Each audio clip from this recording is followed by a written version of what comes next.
All right, so I'm just gonna pick back up kind of where I left off the other day. But I guess I'll go back to this slide because this was where I stopped.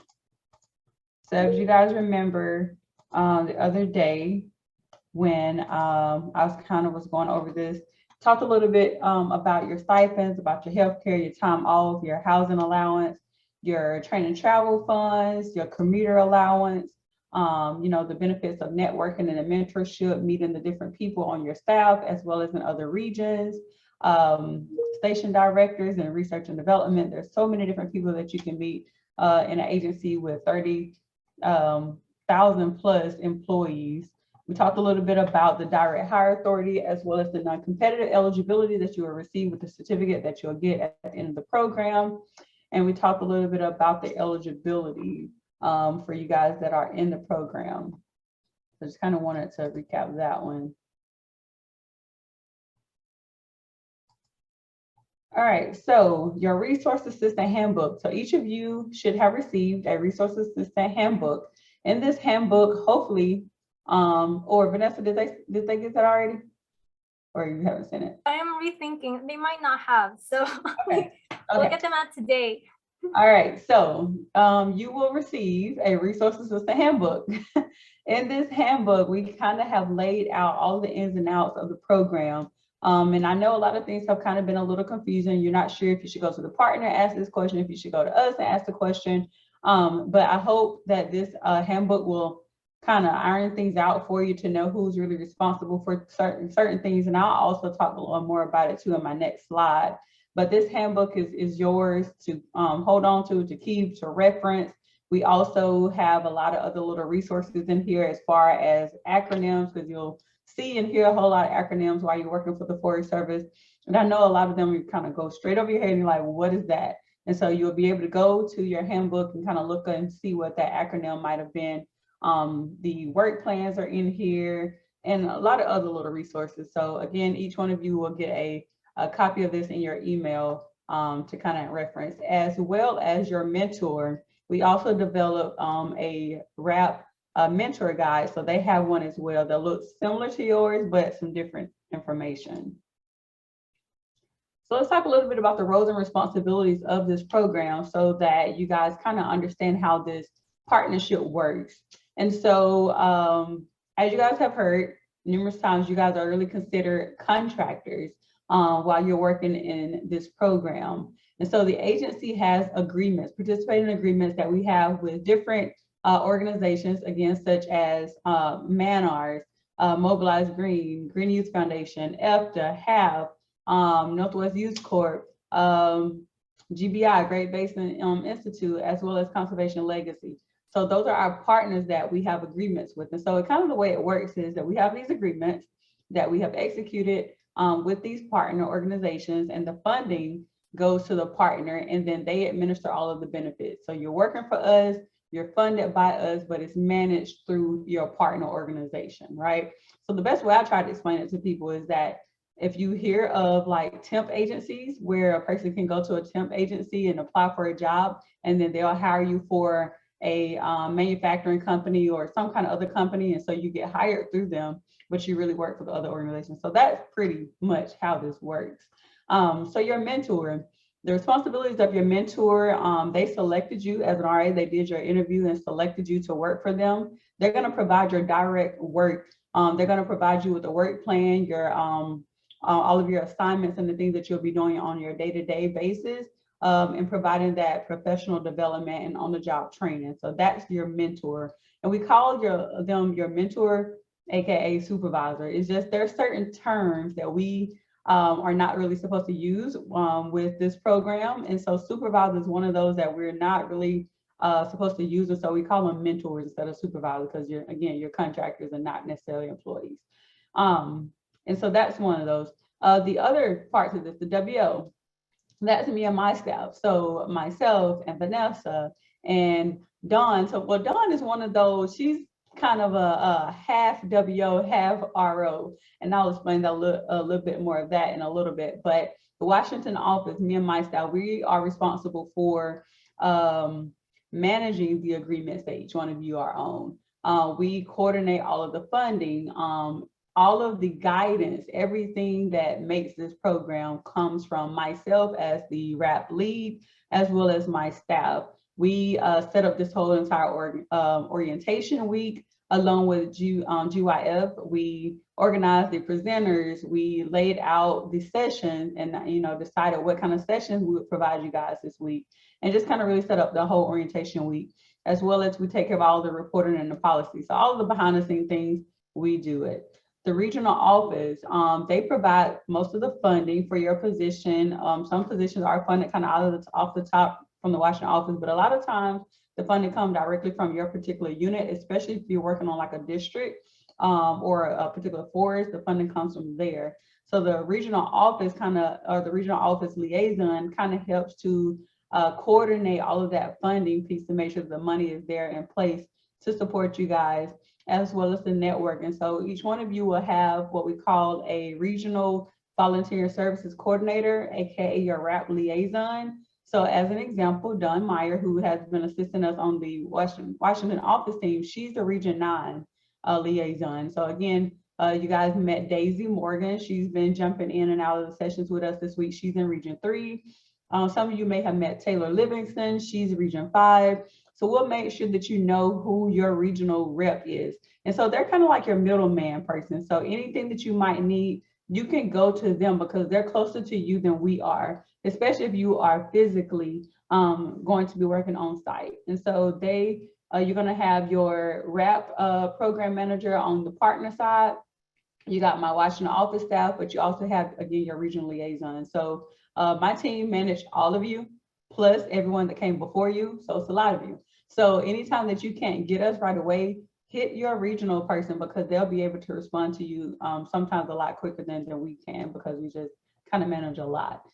They also will issue you your certificate. So at the point in time where you hit your 960 hours and we're going to issue your certificate, your liaison is who will issue that certificate. So you hit your 960 hours, the partner organization will check your hours, make sure everything is there. They'll make sure that you have a degree, and then they're going to provide what we call a statement of completion to the liaison, and then they're going to draft up your certificate and then get it signed, and then they're going to issue it to you. So once your certificate is issued to you, you have 2 years to utilize it. And so that's kind of the process of how we issue the certificate. And that certificate will be issued when you request it if you're going to be working more than 960. So 960 hours is roughly that 6-month mark. So if any of you are on an 8-month term or a 1-year term, you can request your certificate at that 6-month mark if you would like. Or if you want to wait 8 months and then request your certificate, or if you want to wait till you are completely done at 12 months, which I really don't recommend, but that's your business and that's totally your choice. So if you want to wait till the end, you can do that. But anyone that's only working 6 months and you're not being extended, you will automatically get yours, right? So hopefully that you guys understand it. When you hit your 960 hours, if that's all you were funded for, you.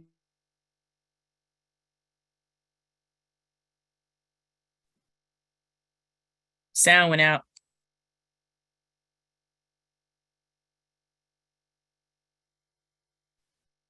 Sylvia, we can't hear you. Sylvia, we can't hear you. Give her a minute. This has happened before. She'll come back in a minute.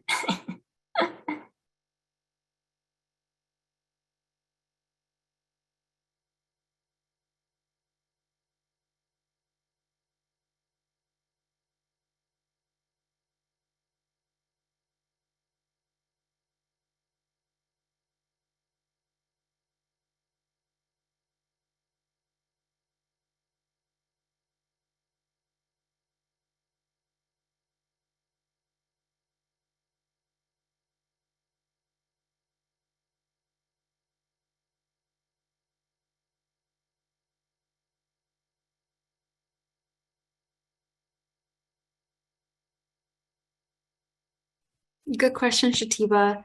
While we wait for the sound issues to be fixed, what's everyone's favorite session so far?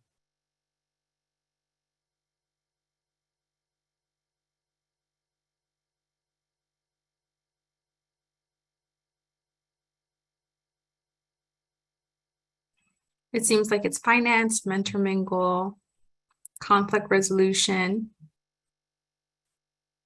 more finance. Seems like everyone enjoyed the last session. All right, I think I'm back. Can you hear me now? Okay, great. Sorry, you guys. I don't know what's going on with our mics, but the same thing that happened to, I think it was it Matt, or I don't think it was Matt. One of them, the same thing that happened to his computer and how he said he's been doing it every day. Mine is doing the same thing. So at any given moment, my mic would just go out. So super weird. So anyways, we're back. All right, so yeah, I was talking about the certificate. Again, you can get that issued at any time you would like after you hit your 960 hours.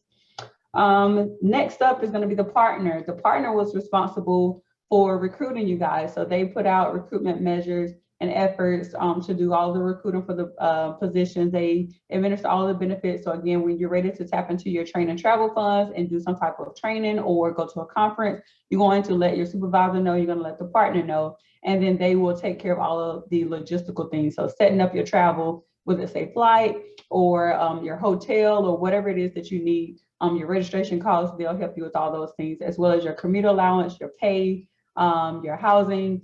All of that will come through the partner. And so each partner kind of has a different process. And so you're going to want to talk to them to understand what the process is for their organization. And then they also provide program support. So as you guys heard in their presentations yesterday, a lot of them do different workshops and things throughout your RA-ship. So you're going to be invited to sessions with the partner, but you're also going to be invited to sessions with us as well. And so that's just kind of that added benefit of a program support. And then last but not least, you, the RO, I mean, the RA, the region, I keep saying the RO, the resource assistant. You guys, your responsibility is to show up. Show up, be you, do you, be amazing, make your mentor want you, make the people on your staff want you. Even if they don't have a position on their unit, they're going to advocate for you if you do a good job. So this program is truly what you make it. So your responsibility is to develop your expertise and pursue different career development opportunities, and again, perform the essential work that your mentor will provide for you. So again, you're gonna have your partner program manager, you got my Washington office staff with myself and Vanessa, and you have your regional liaison, right? So those and your mentor. So those are your 4 main contacts. If we can't help you, nobody can, but we're your 4 main people, okay? All right, so moving right along. This here kind of shows like a little monthly, let me move this. This kind of shows you a little monthly performance review. You don't have to use this. You can definitely create your own review form if you like, but we developed this so that we can make sure that you have something to document when you're checking in with your mentor. And so you want to do this so that you can measure your accomplishments, so that you can measure, you know, the things that you're doing, and making sure that you are really getting the trainings and the development that you would like to get, as well as that you need. So when we get to talking about being qualified for a position, there's going to be certain things that you're going to need to have, but then there's also going to be certain things that you just kind of want to do because you're just interested in it. And so you can use this monthly performance review to say, okay, supervisor, this month I focus on this. This is what I would like to improve. And then the next month you're able to go back and see, have you improved, or what else needs to be kind of changed or adjusted so that you do see some type of improvement. Looks like I have a hand. What's up, Joe? Are these monthly performance reviews based off something you'd see as a permanent employee? Wait, say that one more time. Are these reviews based off something you'd see as a permanent employee? Is it something based off of that? No, I'm gonna say no, because as permanent employees, we don't really do monthly reviews, we do quarterly reviews. And especially depending on at what level you are, you don't have time for a monthly review, if I'm being very honest. But you're also gonna have different times where you're just talking to your supervisor and stuff, so you can ask them, or if something comes up that they need to discuss with you, call.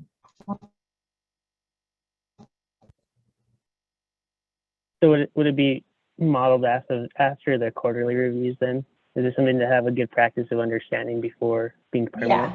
Yeah. All right. And I'm going to show you guys other examples of those too when we, or of this when we finish this PowerPoint. So this other thing is going to be your IDP, your individual development plan. So this is, again, another tool or resource that's kind of mirrored for the things that we do in the agency. So in the agency, we all have an IDP, an individual development plan. This plan is where we outline the things, again, that we would like to do in our job that's going to satisfy our position, as well as the things that we're interested in and what we're going to need to go to the next step. So whatever it is that next position is that you're seeking, you're going to have those things on there, whether it's on the job training or a training that you're going to have to go to, like a classroom training or something like that, some type of certificate that you're going to have to receive, whatever it is that you might need, we have that on our IDPs. And you sign it and your mentor or your supervisor sign it. So it's kind of like a binding contract between you and your supervisor to say, this is what we have agreed on that we will use to make sure that I'm developing to hit all of my career goals. And so, you know, sometimes you might talk to a supervisor and say, I want to do this. And they're like, yeah, that's a great job. You should do it. We'll make sure you do it. And then that training comes around, you're like, so supervisor, you remember that we talked about me going to that training? Well, now it's time to set up. I don't think I said that you could go. I think I said that we may be able to support it. No, that's what you said. So this kind of scratches all of that and eliminates all of that confusion because they signed it. So if you put it on your IDP and you sign it and your supervisor signed it, now you have that to say, here's the IDP. You signed it. I signed it on this date. Yes, you did say it. So make sure that you have your IDP, make sure that they sign it, make sure you sign it so that you have something that you can reference when that training or conference or whatever it is that you want to do comes up, so that you can say, no, you said I could go. So let's make it happen. So that's what that is. And again, I'll show you other forms of this in just a second. And then my last slide is just some links and resources. So you have the RAP website. We can learn more about the program, about the resource system program. You have the RAP Connect portal, which you guys will learn more about that on Friday as well. No, not Friday, tomorrow. You'll learn more about that tomorrow, as well as midterm. We'll do another session. We'll kind of go more in depth on the RAP Connect portal because there's no expectation for you to use that right now. But the RAP Connect portal is how we help to network you and connect you with hiring managers to get you a job. But again, you shouldn't be on there right now because we tell them that the people that are on there are eligible and ready to be hired now. And you guys aren't yet, but when you get your certificate, you will be. And then of course, the email is the one that you guys have been using to communicate with us. So I think that is it for this. Yeah, so I'm gonna stop sharing real quick. I see a lot of chatter. So I'm gonna see if I can pull up my. All right, JC, go forward. I was just gonna see if you could pull up that last screen, so I could take a picture of it. Oh yeah. Thank you so much. No problem. Or did I close it out? Also, quick reminder, these slides will be on our Compass platform as well. Yeah, that part. So we'll let you get it there, just for the sake of time. Let me pull that back down. All right, so are there any other questions about the resource assistant program itself or anything that I just kind of went over before we jump into what the session is really supposed to be about? We're just going through the chat to see if there's anything that I missed. And Vanessa, if something you see, let me know.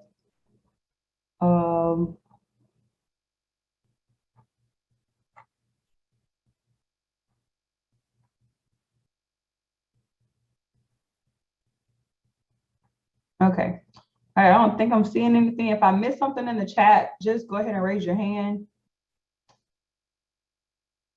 Let me be back. Go for it, Josh, and then Joe. Thanks, Sylvia. Quick question. It's kind of about like the, I don't know, maybe the informal agreements that forests have with RAP. So if you're on a year-long term, you know, you become eligible with your certificate after 6 months of service. There's kind of that 6 months where you might start looking. And I guess I'm just wondering what the culture is around leaving early. Yeah, great question. Well, guess what? This is your RA-ship. Guess what? This is your life, your career, your choice. We'll figure out the rest of it. So as long as you're doing a good job and they speak very highly of you, of course, they're going to want you to stay. And yes, they have funded you for the entirety of the year, but there is no obligation on your behalf to finish out that entire 12 months.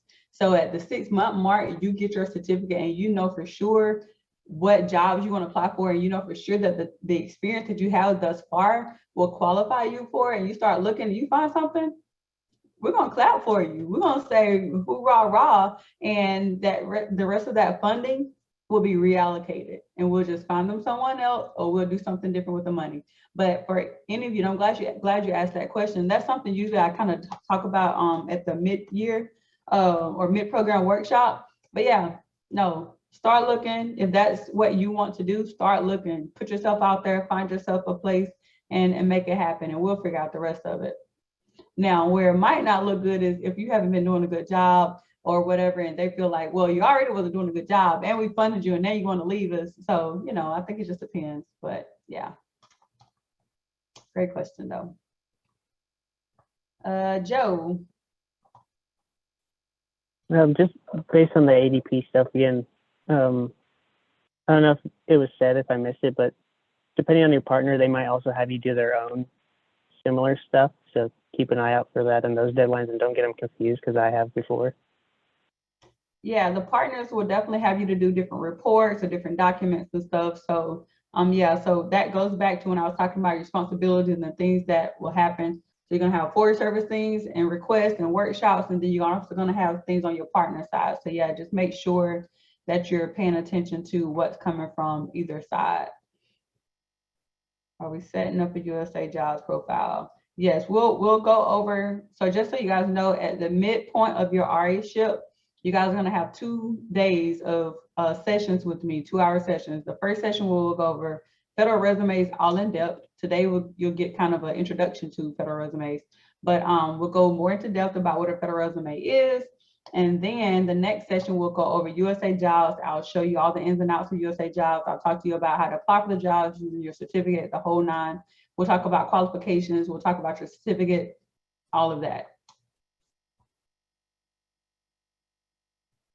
All right, I'm gonna take Heather, and then I'm gonna share my screen and go over the other documents. Just a quick question. If your supervisor ends up leaving during the time that you're going to be working at your agency, like for example, I just found out my supervisor is going on a detail for about 6 months or 4 months, who would be the person that does your performance kind of evaluation and that sort of thing? Yeah, don't worry, Heather. They're not going to hang you out to dry. They'll put a replacement there for you. So what happens when people go on details is that either 2 things can happen.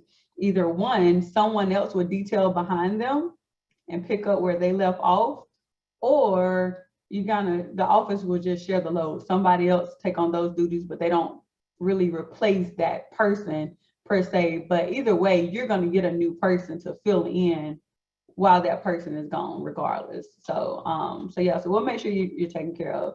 And if you don't hear from anyone or nothing, let us know. We'll make it happen. But don't worry, we got you. Great question. All right, so now I'm going to share my screen and talk about the things that this session was really supposed to be talked about. So we're going to talk about IDPs, and then we'll talk about the resumes.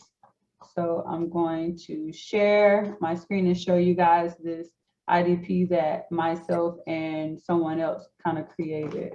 Share.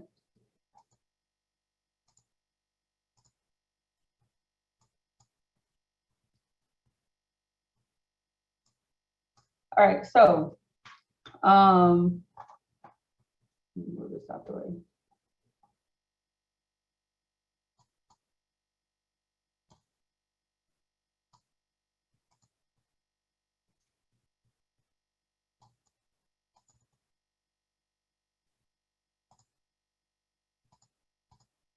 Okay, so the IDP that I showed you guys on the in the PowerPoint is something that's already in your guide, in your handbook. But this development plan is something that when I was in Region 8 managing this program in Region 8, we focus on one of our cohorts, we focus on archaeologists, recreation techs, and engineers. And so we created these development plans specifically for them. The reason why we created this is because we were bringing folks in and everyone would be working in a different place and they would get different experiences. And so we would have one unit that really prepared the person, and then you have another unit that semi-prepared the person, and then this RA is like, yeah, I did X, Y, and Z, and another RA is like, yeah, I didn't do any of that. And so when it came to qualifying them and placing them in a job, one met the qualifications and then another may have been a little short with meeting the qualifications. And so we developed this plan so that we can make sure that when they finish the program, they at least had the bare, like the minimum base level of experience to qualify for that position. And so we had archaeologists to help us to kind of develop these plans, as well as rec and engineering. So we have already shared this with your mentors. So they have this, and so they can just change up the information and tailor it to your position. If you are an archaeologist, we can share this one. If you are in an engineering position, I can share with you the engineering one or the recreation one. I haven't created one for every discipline, but this will at least kind of get you started. And so in the agency or in the fire world, in order to qualify for a position, we have what we call task books. So anytime that you want to be qualified for a certain position, you open up a task book. And in that task book, there are certain things that you have to do. And once you do them, you kind of get signed off on it. And when you finish that entire task book, that's when you are considered fully qualified. So we kind of developed this training plan to kind of look like a task book in a fire world. So all of your information will be up here at the top. And then over here, we kind of have some different things that either you should be exposed to or things that you should be familiar with or have done. And then once you kind of have checked this off, you and your supervisor can sign off and say, okay, we know for sure Sylvia has done this. We know for sure we exposed her to this. And so you can kind of use this and you'll be able to take this information and do what with it, plug it right into your resume. Because a lot of times people don't know what they're doing. They're just working on these projects and they don't know how, they don't know the terminology to use.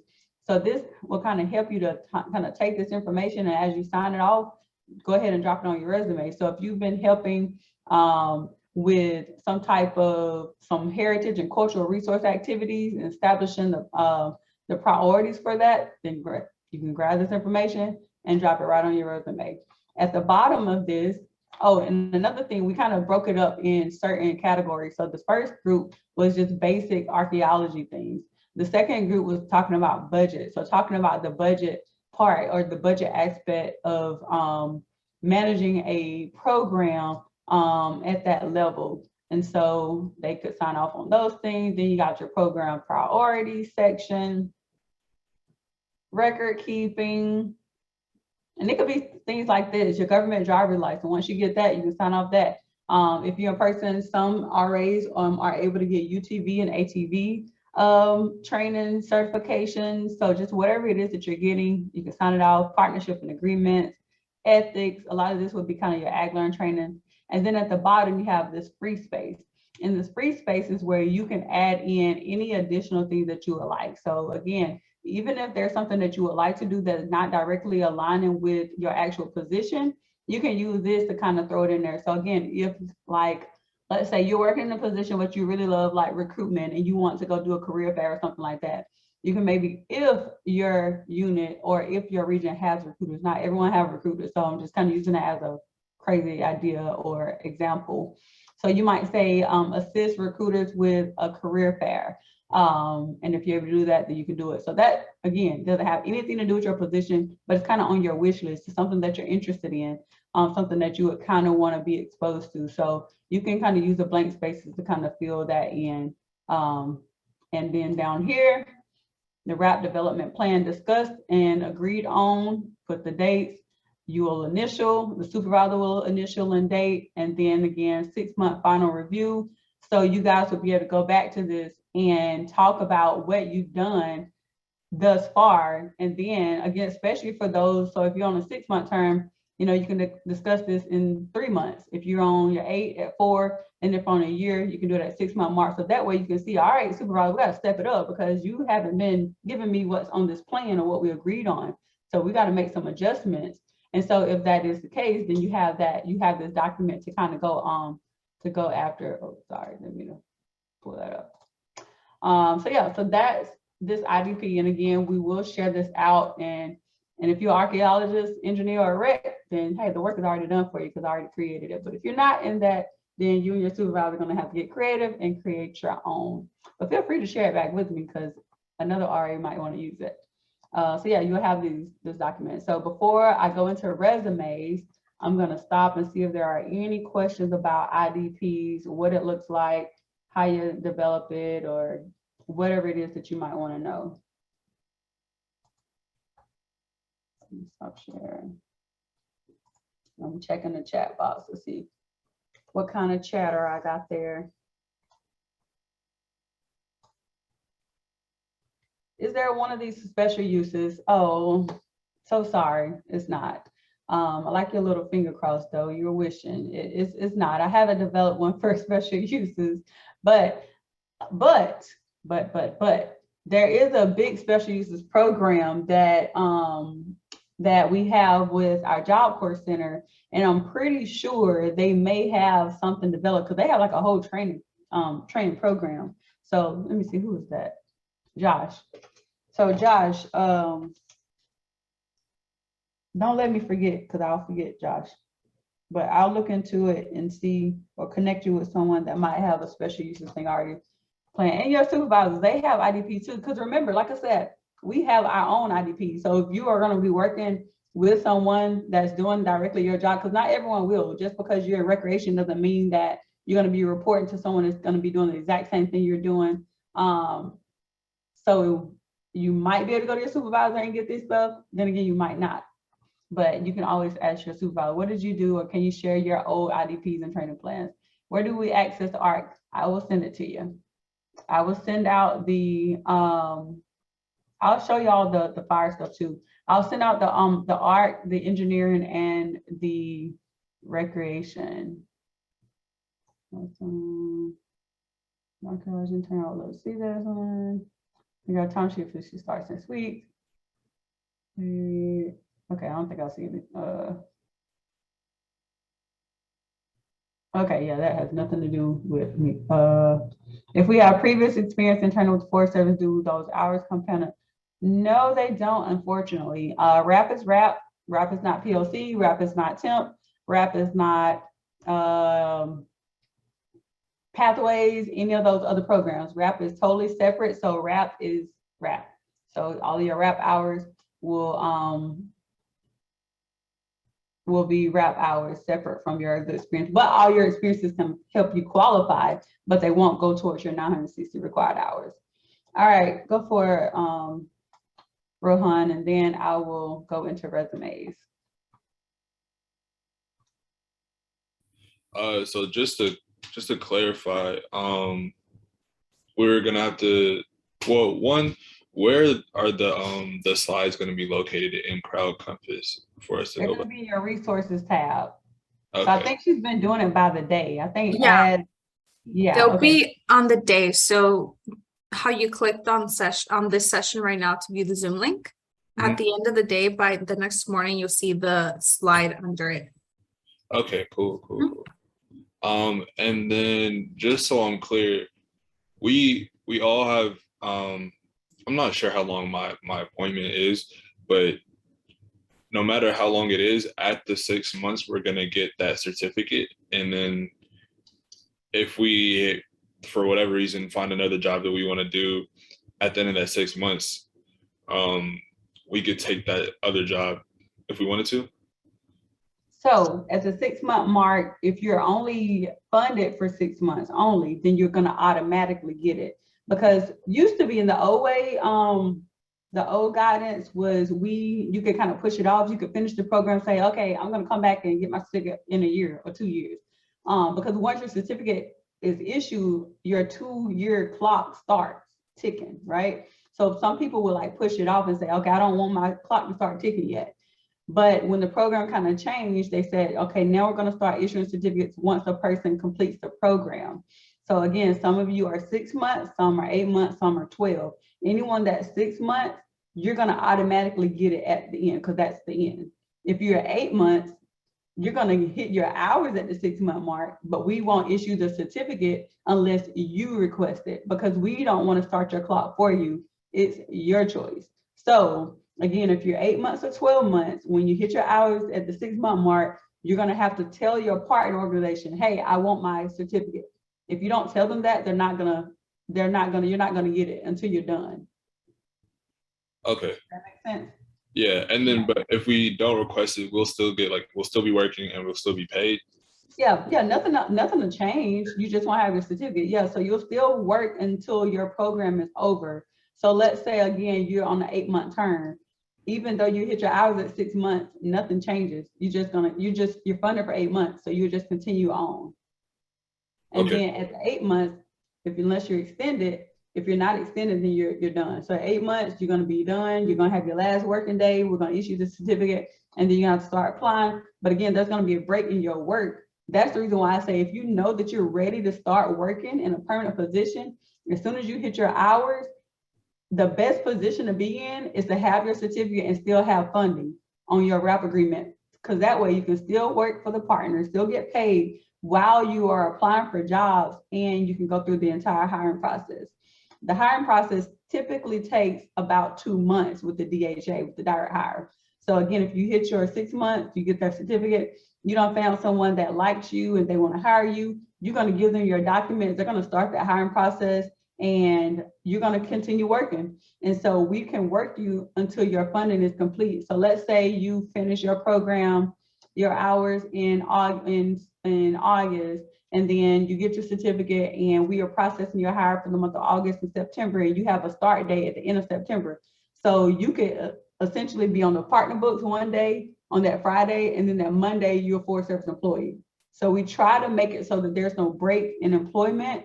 But sometimes there might be like a 2-week break or something. It just depends on the funding, but you got to be strategic. That's the reason why I try to tell people this information ahead of time so that you can plan it out. So don't wait till the last minute, because then I might not be able to help you. Okay, thank you. All right, you're welcome. All right, I'll take you and Dylan, and then I'm going to switch over to resumes, and then I'll come back to questions. Okay, yeah, I just had a really quick question about, you said they can get extended. So if you had like a 6 month position, I know at one point when I was interviewing, they said like it was possible for them to get more funding and it be extended. Does that happen sometimes? Yes, that happens. So what happens is about midway through the program, I'll send out an email to your supervisor and say, hey, it's midpoint. How's it going? Are you liking them? Are you loving them? Are you hating them? Hopefully I don't hate you, but how's it going? Do you want to extend them? And sometimes they'll say, yes, I want to extend for 3 months, or I want to extend for 6 months. I really like my person. I know I only funded them for 6 months, but I don't want them to have a break in their employment. So I'm going to extend them for the 2 months so that we can hire them. So sometimes they'll do that. Or one other thing is, depending on the position, the qualifications in the government can be very tricky. So if this is literally your first job and you have no other experiences, then the more time you have in your position, the better, because some positions will require you to have like a year of experience. Now this experiences can be combined with other experiences, but again, if this is your first job, the longer you can be in your position, the better. And so sometimes people get extended, not because there's a job waiting on them right then, but because they need more experience. Yeah. So the extension piece can vary. And just because you're not extended doesn't always mean that your supervisor didn't like you. Sometimes it's about the money, right? Because the funding can be there or the funding is not there. So they might really like you, but they say, hey, I don't have no money. So yeah, so that's kind of how that works. Okay, thank you. You're welcome. All right, so I'm going to talk about resumes. Is there a difference between a regular resume and a federal resume? Do y'all know if there's a difference or not? Yes. Can you guys tell me like what a difference is? Big time, definitely. Federal is detailed. Fed resumes are a lot longer usually. It's the format and the details. The resume requires more detail.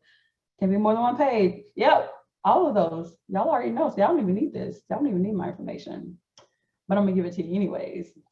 All right, so let me go ahead and share my screen again.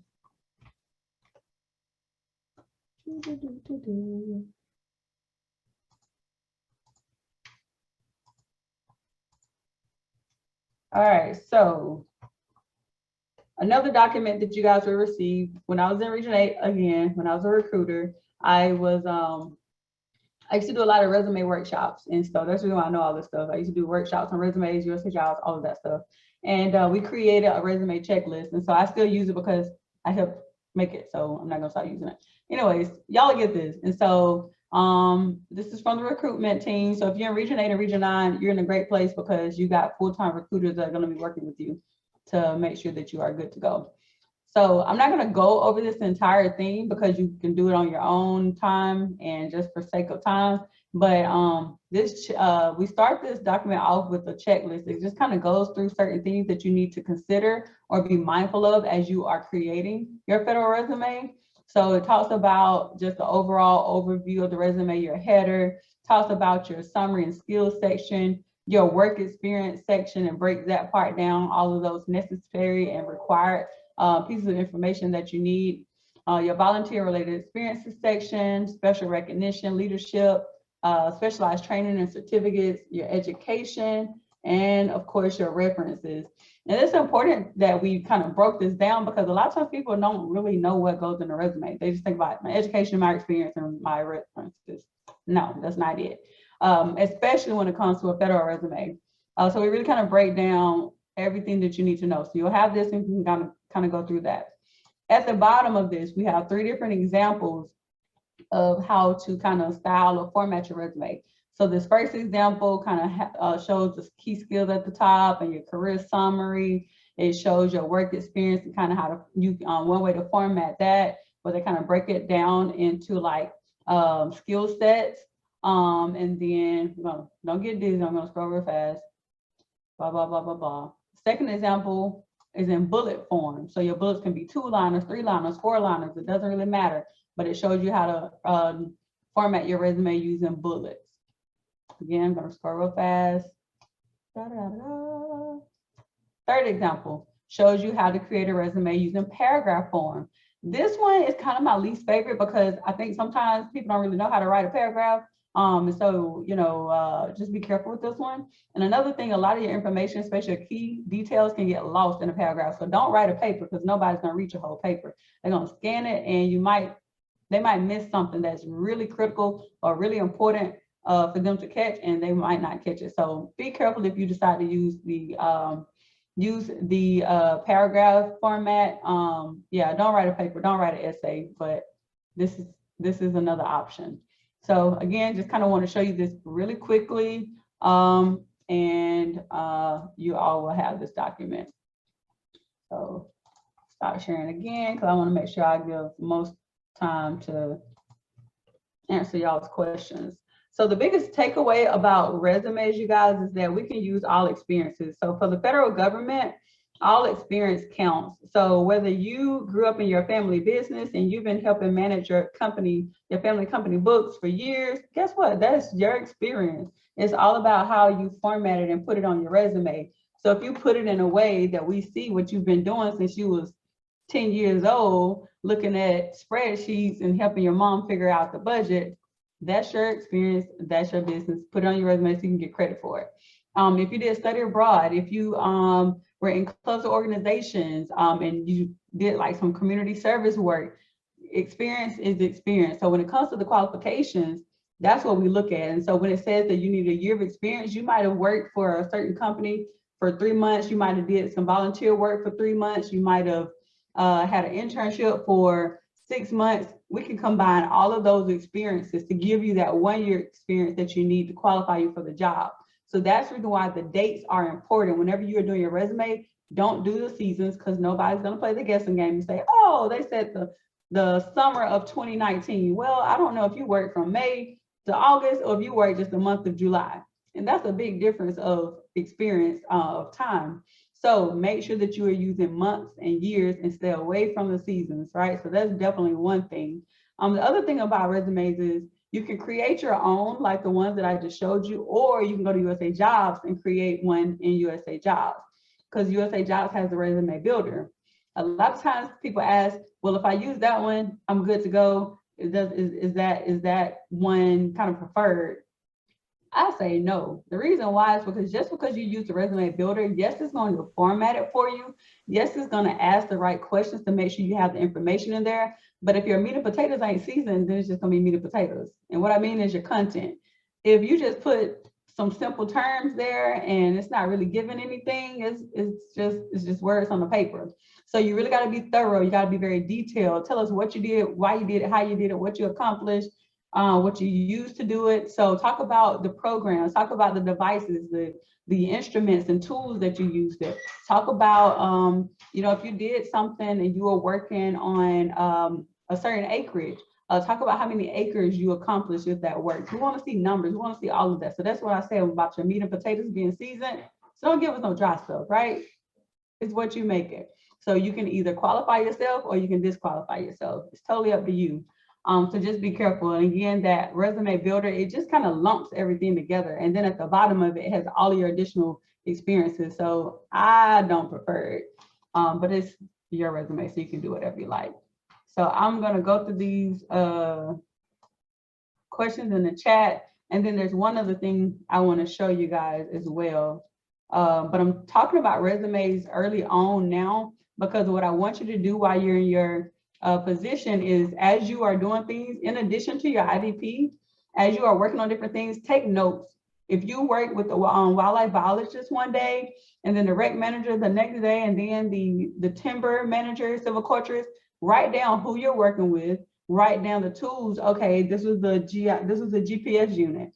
Okay, today I used ArcGIS. Whatever it is that you're doing, write that stuff down, because you're not going to remember. So write that stuff down, and then that way you have something to reference, and you can even go back and have that conversation with that silviculturist.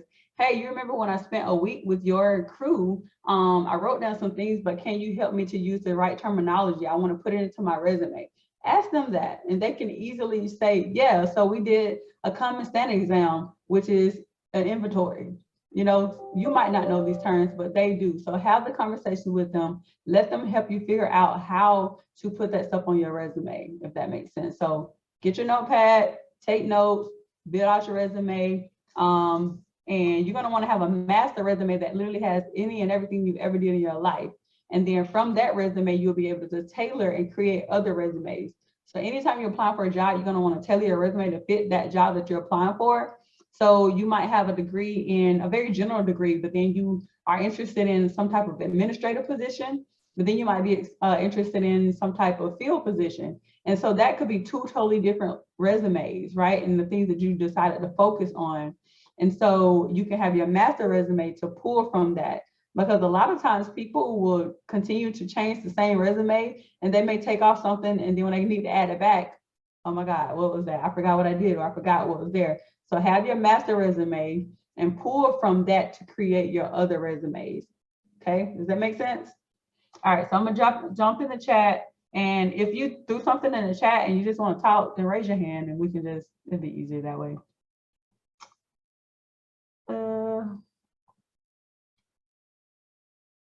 Yeah, CVs are more academically focused. So, if you're gonna be applying for like a job as a professor, or you're going to be applying for even something in research and development where they're really looking at like, because like with our scientists, they put out a lot of publications and articles and stuff like that. So it really just depends on the position. But if you're not applying for something scientifically, or like, again, research and development, or for universities, then, not necessarily CV.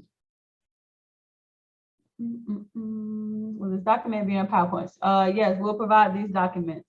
I don't know if Angelica has this. If she don't, I'll give it to her. If not, we always send it from our 21 CSC, so you'll have it. Just told me my volunteer experience was really key. Yep, volunteer experiences are key. How beyond the DHA does RAP align with the U.S. Forest Service National Hiring Event? That is a really great question, Rachel. So hiring events. So in the agency, we have what we call collective hiring events. And that's where we group like positions and we fill them all at one time. So if you go to USA Jobs, you might see that there's one location, one announcement. We call that a vacancy announcement. Then you might go to, and it has one location. You might go to USA Jobs and see a job announced and it has like 50 different locations. It's probably part of a hiring event. And so when we have these hiring events, we just use one announcement to fill the same position in a lot of different locations. So some of our most known or annual hiring events is you have SAF, the Society of American Foresters hiring event. You have SRM, the Society of Range Management. You have Manners hiring event. You have our fire hire, the seasonal hire. Sometimes we have like a wildlife event hire. So there's all these different hiring events. If you are still within your 2 years of eligibility from graduating, you're considered a recent graduate. A lot of these hiring events are through the Pathways program. So if you still have the 2 years, you're still considered a recent grad under Pathways. With a certificate, you get that internal merit status. So truthfully, you can apply for a job using both authorities. So you can say, okay, I'm applying as a recent grad and I'm applying using my merit status. And that will allow you 2 ways to make the cert. And I'm kind of getting real techie and I don't want to spend too much time on that because we'll talk about that in another session. And I don't want it to go over your head because I don't really have time to discuss it in detail. But with the collective hiring events, you can apply through USA Jobs. Another thing that we've been doing is that for some, like the hiring event that's going on right now, we had a rec hiring event.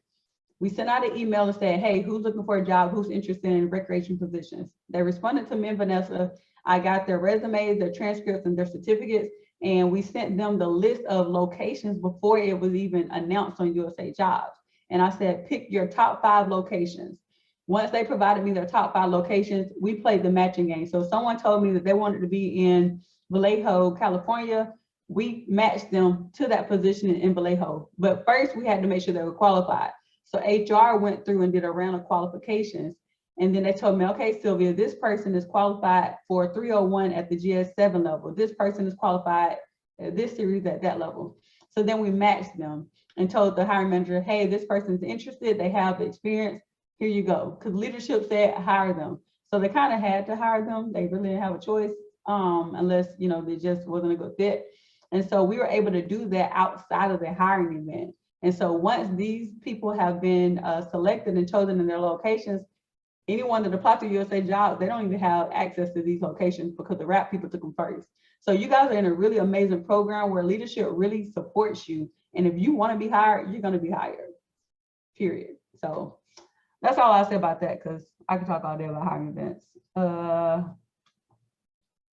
Are there any workshops or anything we can take to help build a resume? Yeah, so in addition to me and the sessions that I provide, we have a national recruitment team that also do resume workshops. OPM also does resume workshops. So if you go to USA Jobs, sometimes they'll like post a little different trainings and they'll say we're gonna do this training on this day. And I always tell people like it's good to like listen to our workshops, but also listen to the OPM because some things are slightly different.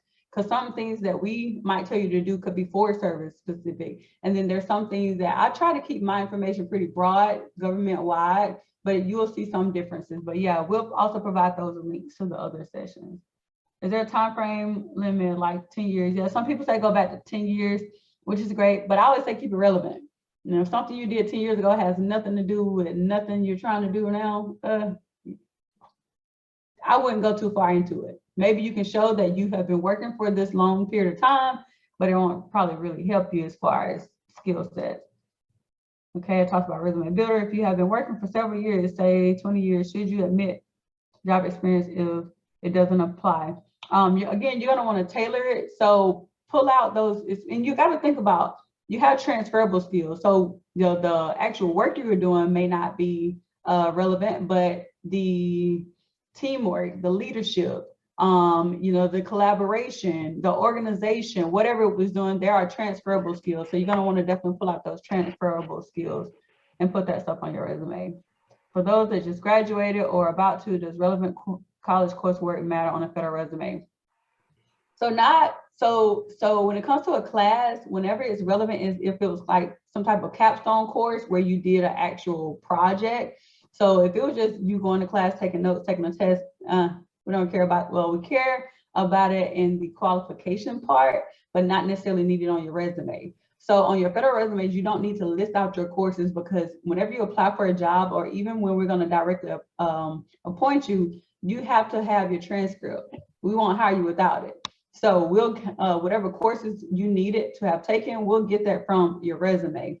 So don't worry about that. But again, if you did take some type of capstone course where there was real work experience done, then you're going to put that in your additional experiences section. So a quick example, I'm a forester by trade. So when I was in college, my senior year, we had to work with a landowner and create like a real management plan. So we went and met with him, asked him what his objectives was. He told us, and we built out a plan. We went and worked on his land, GPSing it, the whole nine.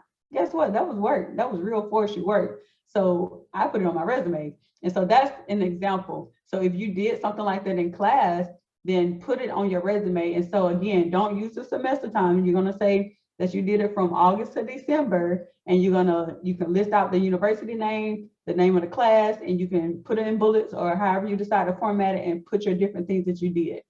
Okay, hopefully that makes sense.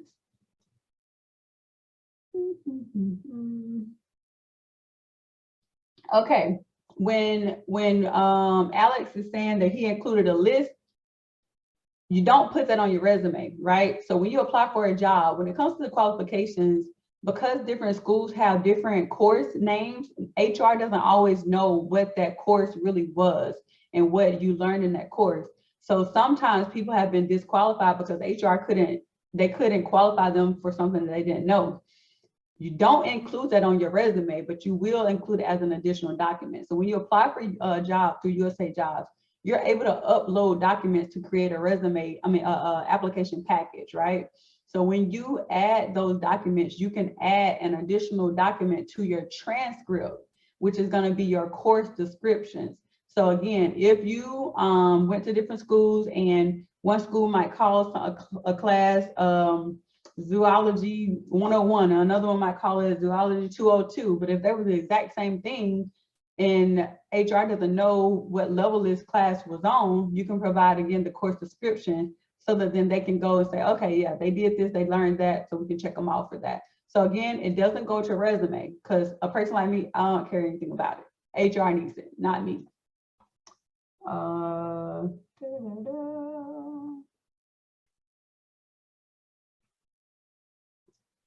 USA Jobs feels impossible to navigate. Yeah, that was until you met me. So I got you. Don't worry about it, Elizabeth. When I'm done with you guys will be experts. Yep, keep a journal. These requirements. Yep. If I have time, I'm gonna show y'all OPM and how to look up the qualifications. USA Jobs tends to want you to use their own resume. No, I wouldn't say that they want you to use it. It's totally up to you. There's a lot of people that use the resume builder and they still don't get jobs, because it's not about which one you use, it's about what's on there. And the assessment questions. Undergrad projects and resumes, that's good. Sorry guys, I'm just trying to go through the chat and make sure I'm not missing anything. Yeah, they are interviewing right now, but again, our RAs were considered outside of that. But we didn't really have any RAs that were interested in in archaeology for that event. How will we know the hiring events are? Kieran, I'll drop you some links and we share. You guys are going to be in a group, and Vanessa, a lot of times she'll drop stuff in your team's group, so you'll know. We'll make sure you know. Yes, you can set up alerts on USA Jobs to get alerts, but honestly, if it's a collective hiring event, you're going to want to know about it ahead of time before you hit USA Jobs. But we'll make sure you're connected to recruiters and to us to know. Complete the reference check for the limited hiring event. Translation is priority. Yeah, apply for USA Jobs. We never had any luck. Yeah, you'll have all the luck in the world after all of this. Okay, just want to make sure I got all the questions there. All right, so I'm going to share my screen one more time, and I know I'm trying to go fast, but I'm your RAP program manager. I'm not going anywhere. So you guys you'll have access to me anytime. So let's look at OPM. Have you guys heard of OPM? Anybody? Anybody? If you have, what is it? What is OPM? It's Office of Personnel Management. Boom. You're right.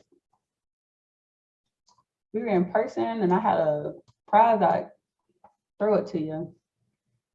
All right, so here we go. Let's jump in. Share my screen again. So OPM is the government Bible, is what I call it.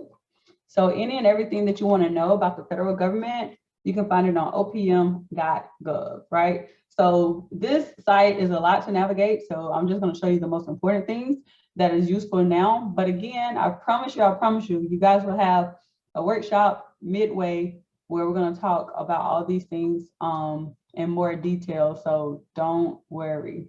So the first thing I'm going to show you on USA Jobs is going to be, and you don't have to remember how to get here because I will send you the direct link to get to the page I'm going to. So, but if you hover over policy, you go to the classification, qualifications, and then you go to the left side and you're going to go to general qualification standards. And then you're going to click on this first bullet that says professional scientific position. Now this is going to be real small, so don't try to hurt your eyes. But again, I'll send you this link. Actually, I'm going to copy this on them. Okay, so if you get to this is the page I'm going to send you. So when you get here, this is where you're going to see all the series. So what is series? Does anybody know what series is before I go into what it is? Does anybody know what series is? Get my little chat box. Yeah. Series is a group of jobs, job classification. Boom, there you go. Y'all are smart. All right, so series is how the federal government classifies or categorizes jobs in the agency or in the government. So all your engineers have their 800 numbers. I'm a 301 as a program manager. I used to be a forester, so I was 0460. So everyone has a number that is attached to their position. And it's important to learn your number versus knowing position titles, because you can have a person, you can have a whole lot of different positions with different position titles and they all be in the same series. So that's what's most important, is for you to know your series instead of the job title. So this page is a lot, but if you scroll all the way down, you're going to start to see some blue selectable options. You're going to see GS, some numbers, and a title. This is the beginning of the series in the federal government. So you can go there's like 4 or 5 different lists. The second list is going to be your technician, because in the government you have professional series and technician series. And it's a lot easier to meet the qualification standards for a technician job than it is to meet the professionals. And again, we'll go into this at your midterm workshop. You scroll on down, here's more lists. These are more like your administrative kind of things.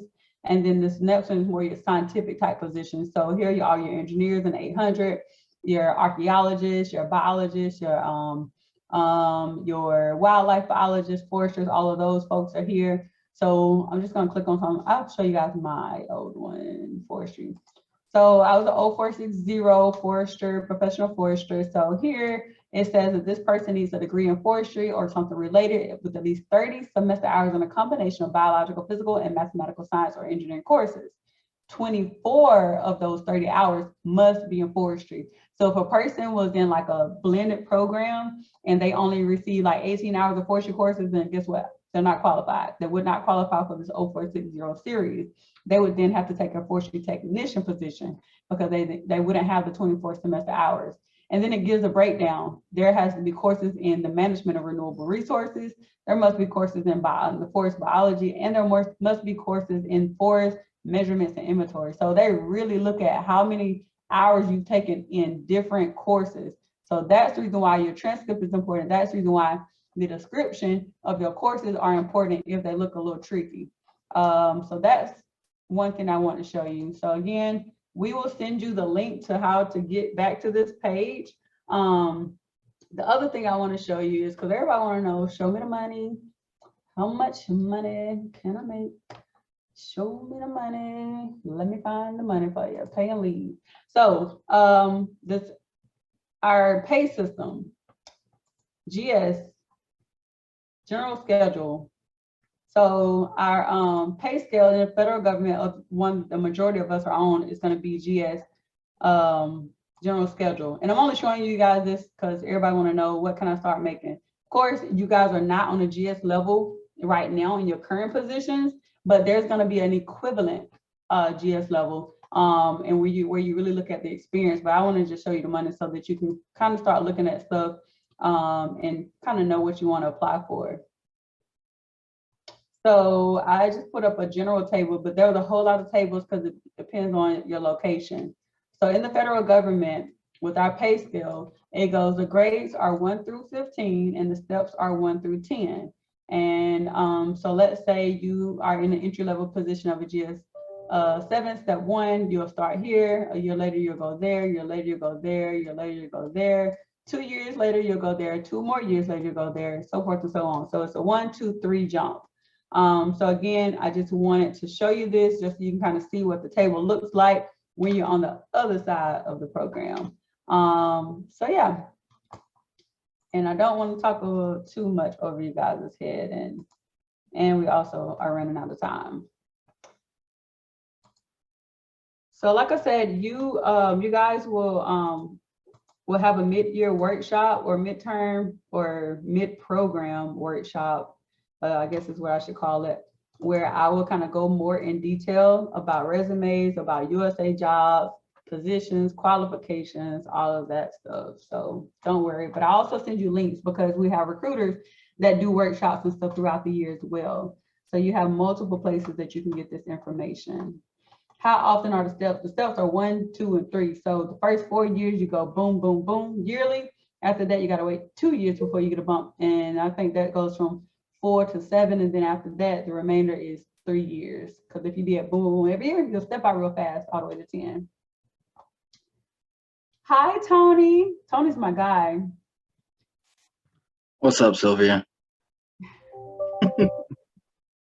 Tony, tell them they can trust me. Oh, Sylvia, 100% most trustworthy person, hands down. Vanessa and Dawn as well. Y'all need anything done, they can do it. I swear. Thank you, Tony. And I promise we didn't pay him to say that. Thanks for the vote of confidence. So I'm not really seeing, oh wait, is that where we can find access to what the hiring people are looking for? Yes, Elizabeth. OPM is where you see all of the qualification standards and stuff, but again, we'll share that. All right, are there any last minute questions before we end this session? I know I went like really fast. I have a short go back, Sylvia. There was a question regarding timesheets this week, and I know that 960 hours start next week. So just confirming, RRAs putting time in on their timesheets this week, but partners will not count them towards 960. Yes, yes, yes. So your hours this week, you will get paid, but your hours will not count towards your 960. Starting on Monday, which is a holiday, you'll be off, but you'll still get those hours. You'll get 8 hours on Monday, even though you're not working, you'll get paid for it and they'll count. And then on Tuesday will be officially like your first day where your hours will truly start to count in addition to that Monday, and you also get paid. So yeah. Thank you. And then another, well, not, this is gonna go back, but just logistics regarding background investigation, because last week we did have a call with our personnel security, and there are still some folks who had not filled out their EQUIP questionnaire. And if you haven't received that email, I believe Dawn would love to help you out. Dawn, I just saw you. Would you like to come on?